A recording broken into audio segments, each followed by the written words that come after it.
Hey y'all, Natalie here, and it is the first of the month, and that means it's time for the A Cherry on Top Design Team Hop on YouTube.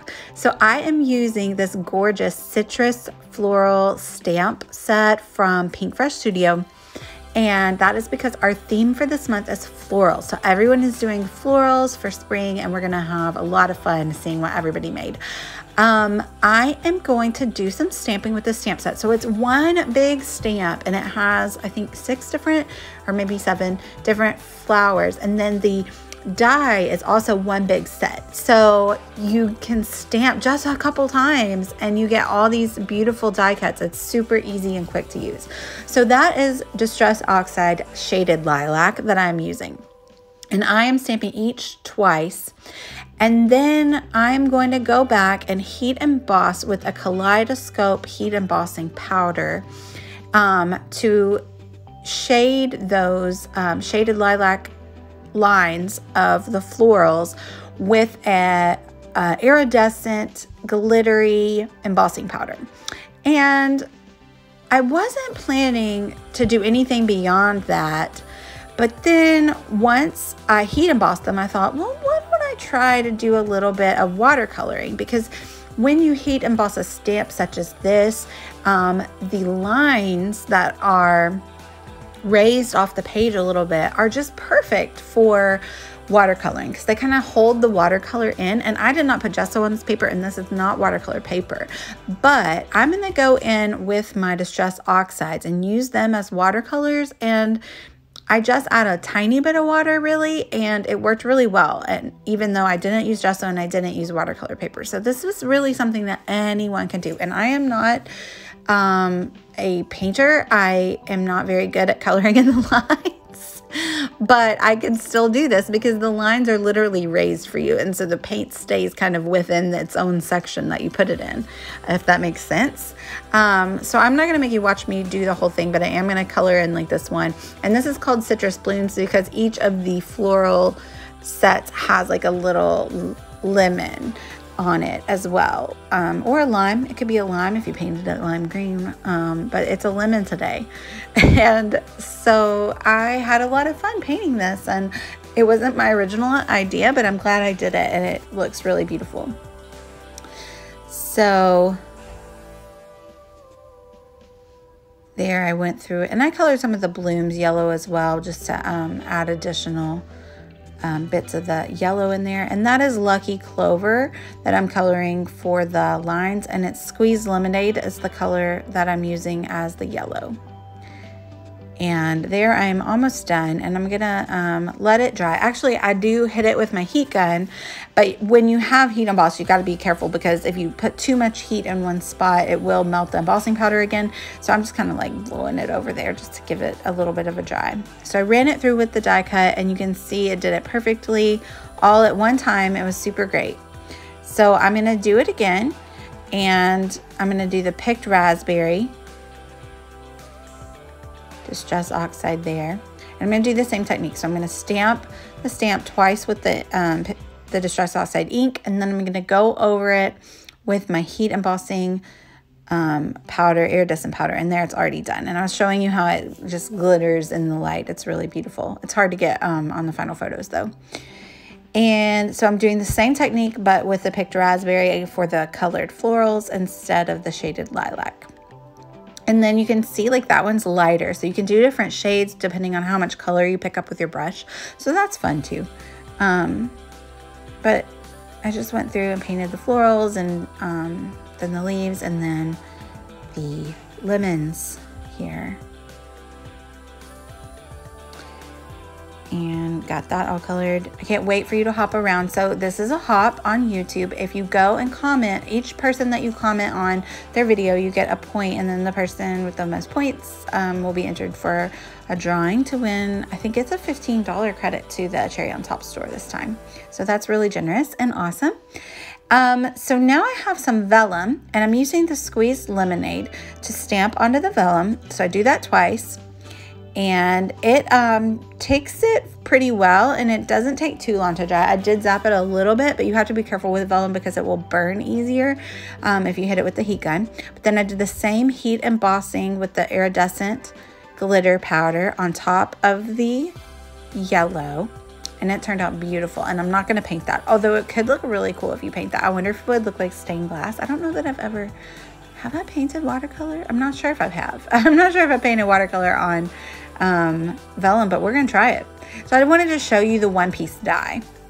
So normally, and I do this all the time because I love die cutting, but normally I would just like take each individual piece and cover each individual stamp, and this made it so much quicker and greater. And I love this one-piece die stamp set thing. It is on point. Paintbrush Studio is so innovative with their products, so I am impressed with this for sure.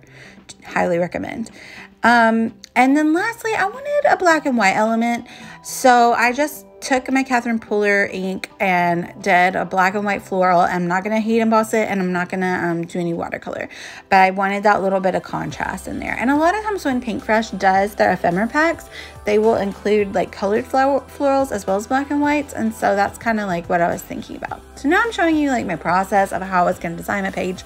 And this is a thought I had of maybe doing like a frame and maybe doing a diagonal design here, but I really thought that these 3 photos that were the same size really lent well to like a linear design. So I was trying to figure out how to do frames and fit them all across the page in the same line, but that wasn't working out. So then I switched to a white background because I've just been doing a lot of white backgrounds lately, and I feel like just go with it if that's what you're feeling. So I cut down my pink cardstock. Also, I probably would have liked the pink cardstock as my background better if it was textured. I don't know why, but it wasn't textured, so I decided to go with the white textured cardstock. So I'm going to cut that white down into a square as well. And I still think I'm going to use that Chamel paper, but I actually end up changing it because once it is really cute and I like it, but once I got the flowers on it, I felt like it was way too busy. So I needed something more of a solid. So I'm about to decide that right now once I start sticking the florals on, and I'm like, whoa, these florals don't match with the background paper, and it's just a lot going on. So I decided to do that little like arc or rainbow of the photos though. So they're still linear, but then they have like that little bit of an arced interest to them as well.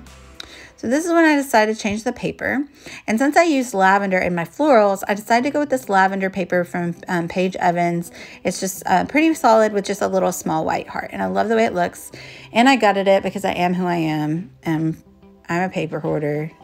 I'll admit it. But the other side was rainbow stripes. I might need those rainbow stripes. Okay, y'all? So it's time to commit to the background. So I'm sticking down my pink square, and then I'm going to stick my white square on top of it. So even though I gutted it with those double layers, it is still sturdy enough to hold up all of those beautiful floral ephemeras that I'm about to stick on there.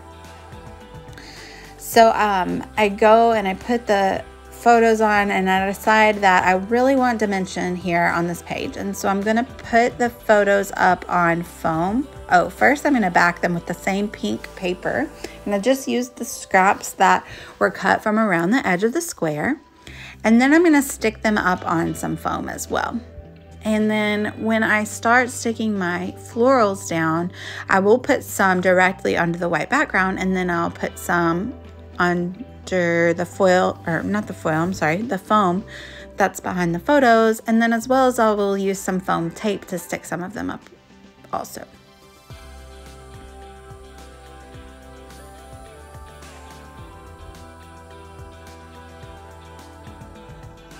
So there I have them all in a rainbow arc there.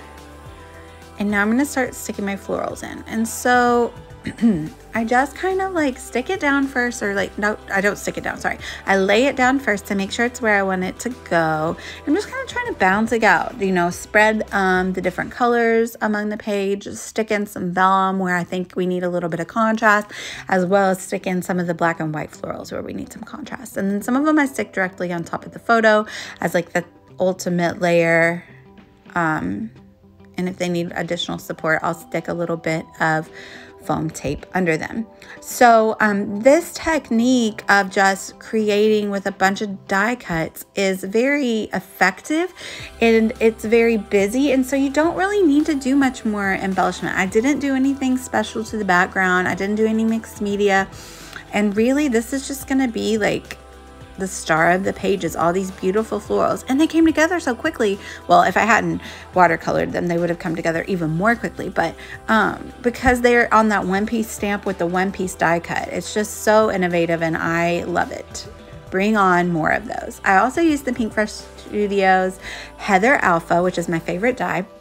And it cuts double. It cuts an outline and it cuts an inside. And so I love to team those up. And so I did like a cute little white pattern as the outline. And then I just covered that up with the inside in the same lavender color as the background. So now I'm trying to figure out how I want my title. Thought about doing it all across the top, and then I thought about doing it on top of the florals, but then it covered up too many of the beautiful florals. So I decided to just do it 2 separate words, curved along the top as well. And then I'll do another line of florals above the title. So I'll start sticking that down, and I won't make you watch all of it, but I do start in the middle and work my way onto either side so that I kind of make sure that it is even. But I mean, you could use your T-square ruler if you really wanted to, but I'm not that fussy about it. I am free spirit over here. So lastly, I'm just going to do a sprig of florals in the same kind of like arc pattern, or what's the word? Arc, I guess is the word. A floral spray across the top there. So I'm going to do a layer of just like directly onto the background, and then I will do another layer of them kind of like popped up on some foam tape, and then I just tuck in a few here and there. And if you need to like cut a little bit of one off, I did that too, just to make that fit there, because I was out of black and whites that weren't like ginormous. And then lastly, I decided that we need a velvet bow, because this page wasn't like, you know, feminine enough. I added a pink velvet bow, but whatever, it doesn't matter. It's my page, it's for me. And I love these photos I took of my boy by our flowering tree in the yard, and he's wearing his pink shirt. He was ready for picture day. Spring photos. And then I'm just going to add the essential jewels in the same colors as my ink, so the pink and the lavender and the yellow, and that's going to be it. So make sure to check out my affiliate link down below if you would like to also pick up the stamp set and die cut set from the store, and hop along to all of the videos and comment on them for your chance to win a store credit to a cherry on top, because they are very generous, and this is a great store and they have literally anything you could want. Let me know what you guys think down below. Thank you guys so much for watching, and please subscribe if you haven't already. Bye y'all.